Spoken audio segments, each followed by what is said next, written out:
Hello guys, welcome back to Milestone Talks. आज हम फिर एक नई कहानी के साथ आए हैं। वीडियो को स्टार्ट करने से पहले बेल आइकन पे जाके उसे सब्सक्राइब करना ना भूलें।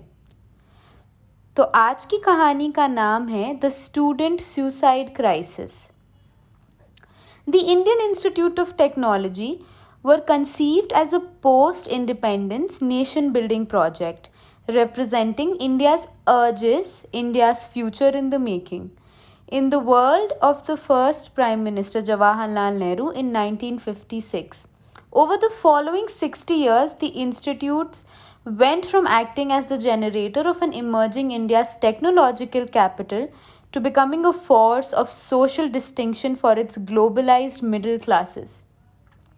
The harder it became to get into an IIT, over 1 million students compete for the top 5,000 seats today.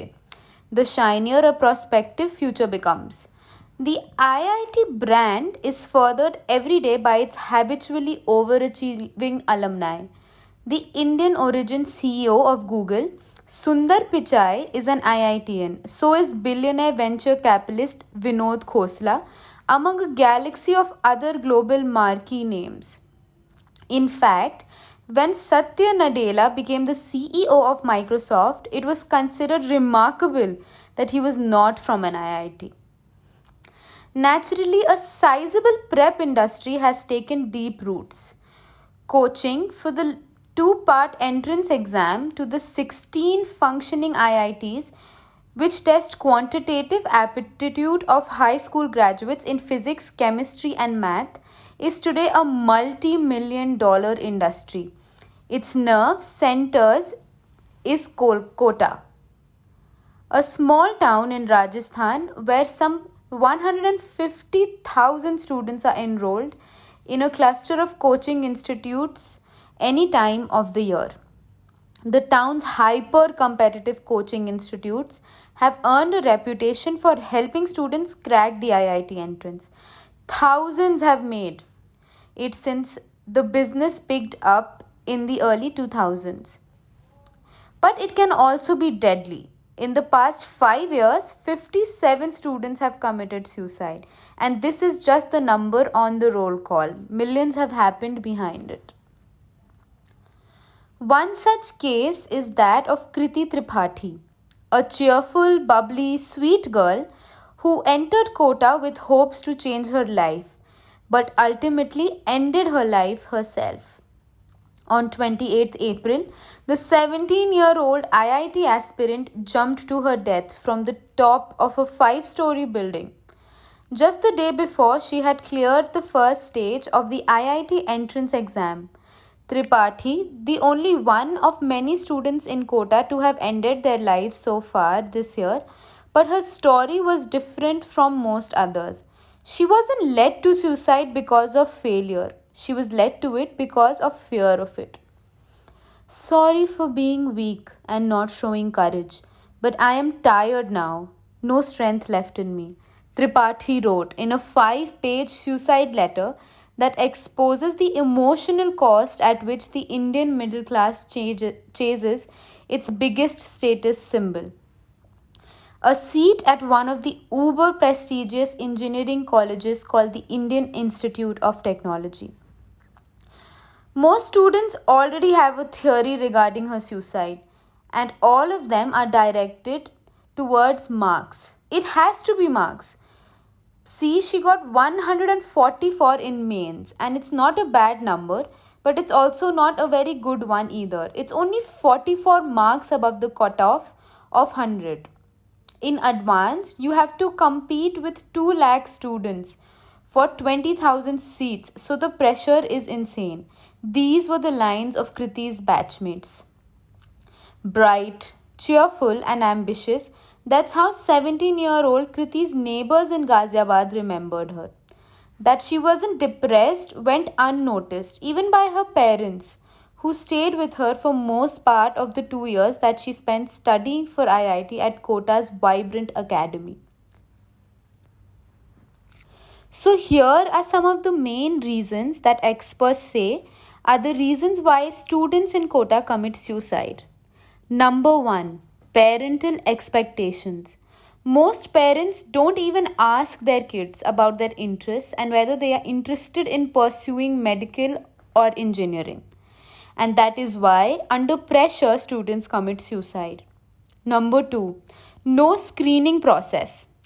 Of the 130 odd coaching institutes in Kota, none conduct a screening or entrance test.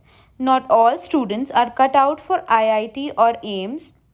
Many don't even have the aptitude for mathematics or science. But India's shadow education system thrives on our obsession with doctors and engineers, which has led a dying industrial town like Kota to evolve into a booming education hub. Number 3, money talks. Its unparalleled success rate has ensured that Kota is the go to destination for IIT and AIPMT coaching. The coaching institutes are able to maintain their academic records with the help of independent syllabi that goes into a far greater detail that was taught in class 11 and 12. Ex-IITian teacher and a grueling study scheduled breaks down 12 hours into 90-minute classes separated by only 10-minute breaks. Institutes allot classes on the basis of aptitude.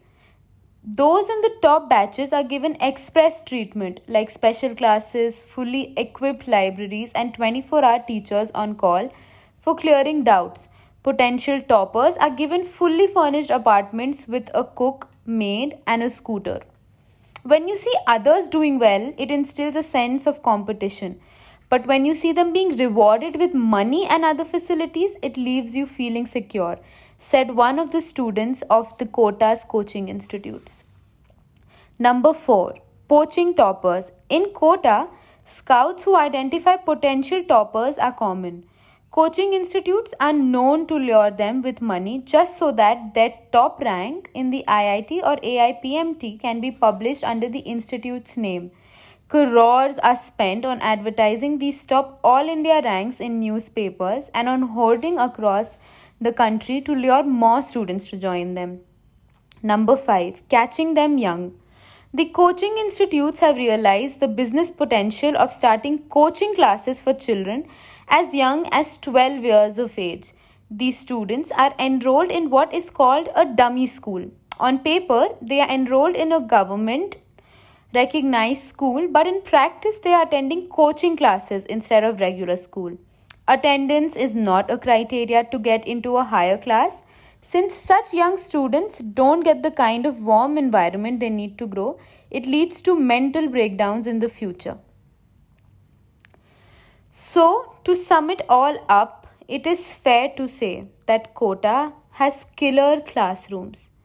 I think not having said that, it will also be foolish to brush the suicides under the carpet. Statistically, it might seem insignificant. What parents and teachers perhaps need to realize is that pursuing dreams is important. But when it comes to choices, they should ensure that students choose life. So, this was the story about the coaching capital of India, that is Kota, and how students with hopes and dreams go into the city and yet come out with broken hearts, bones, and ended lives. सो आज की कहानी आपको कैसी लगी और आप अगली बार क्या सुनना चाहते हैं, ये जाकर हमें कमेंट सेक्शन में बताइए.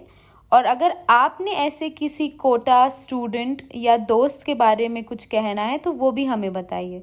बेल आइकन पे जाके वीडियो को सब्सक्राइब करना ना भूलें. और हाँ, do like, comment and share. मिलते हैं फिर एक नई कहानी के साथ अगली बार.